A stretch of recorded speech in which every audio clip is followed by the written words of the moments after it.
السلام علیکم ناظرین، welcome to Kazmi health and beauty tips. امید کرتا ہوں کہ آپ سب خیریت سے ہوں گے۔ سنگترا کے بے شمار قیمتی فوائد، کیل ماہ سے ختم کرے، رنگت کو نکھارے، ہاضمہ درست کرے۔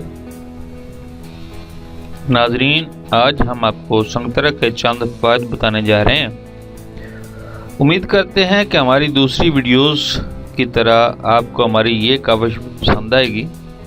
ناظرین، چونکہ ہمارا مقصد آپ کو صحت بہتر سے بہتر کرنا ہے، اور وہ بھی بغیر کوئی رسک لیے، یعنی ہم آپ کو وہ چیز یا علاج بتائیں جس سے آپ کو فائدہ ہو، نہ کہ اس کے استعمال سے نقصان ہو۔ سنگترا اور کیل محاسے۔ ہوول شفی، سنگترے کے چھلکے خشک کر کے پیس لیں اور رات کو سوتے وقت تھوڑا سا پانی لے کر کیل ماسوں اور چہرے پر لیپ کر لیں۔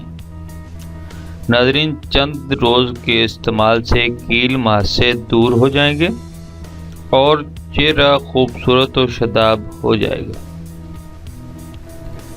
ناظرین، اگر سنگترے روزانہ کی بنیاد پر 2 سے 3 کھا لیے جائیں تو یہ سونے پر سہاگے کے مترادف ہوگا۔ ناظرین، آپ کو اس میں بتاتا چلوں، سنگترے کے چھلکے چھاؤں میں خشک کرنے ہیں، نہ کہ دھوپ میں۔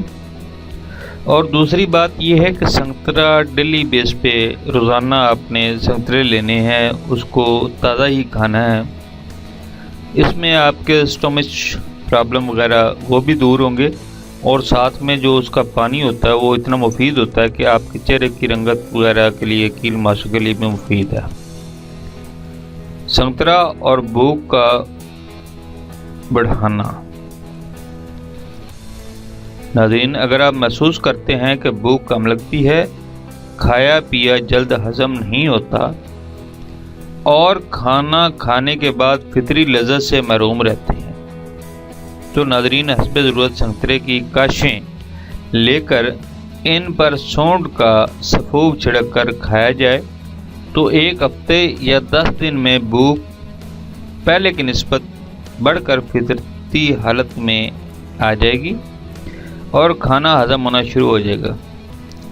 اس میں کچھ لوگوں کو شاید سمجھ نہ آئے کاشیں کیا ہوتی ہے۔ یہ اس کی جو پھاڑیاں ہوتی ہیں نا، ان پہ جو ہے وہ سونڈ آپ کو مساج اسٹور سے ملے گا، وہ لے کے اس کا سفوف بنا کے ان پہ چھڑکنا، جیسے نمک ہم لگاتے ہیں۔ ناظرین، ایسا کرنا ہے آپ نے۔ سنگترا اور پیٹ درد۔ ناظرین، اگر پیٹ میں درد بادی کی بنا پر ہو تو سنگترے کے درخت کا چھلکا اتار کر جوشاندہ تیار کر لیں اور مریض کو پلا دیں۔ خدا کے فضل و کرم سے پہلی بار جوشاندہ پینے سے ہی پیٹ کا درد مکمل ختم ہو جائے گا۔